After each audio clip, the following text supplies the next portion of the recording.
भाई अभी हम लोग तुम लोग को एक बात बताते हैं भाई. खरंच काहीतरी मोठा झोल चालू आहे भाई इंडियामध्ये.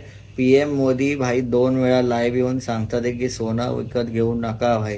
जेव्हा लास्ट टाइम तो आलेला ना भाई लाईव्ह रात्री 12 वाजता, त्याने सांगितलेलं काय सांगितलेलं भाई त्याने सांगितलेलं ना की नोटबंदी केली होती. नोटबंदी भाई. आणि नकली नोटा नंतर आपल्याला धुरंधर बघितल्यावर कळलं नकली नोटा येणार आहेत भाई. तिकडून कोणाकडून? त्या अतिरेकी लोकांकडून, पाकिस्तानी वाल्यांकडून. आता सोन्याचा पण तसंच काहीतरी झोल आहे म्हणून काही. खरंच तुम्ही सोनं भाई विकत घेऊ नका आणि हॉल्ट ठेवा भाई. तुमचे लग्न विग्न आहे ना जे काय ते भाई नंतर पुढे ढकलून द्या. फ्यूल पण एकदम खरंच तुम्ही लोक कमी वापरा भाई. गाड्या तुम्ही भाई इलेक्ट्रिक घ्या. डिझेल चालेल, पेट्रोल तर नाहीच भाई. Not at all. लक्षात ठेवा भाई तुम्ही लोक आहे ना. त्यांनी 40 मिलियन खर्च केलेत भाई आरबीआयने आपला जस्ट टू रुपी सेव सांभाळायला. रुपीज भाई. Just to save. नहीं तो वाट लगने वाले. थोड़ा भी तुम लोग भाई हलगर्जीपना करो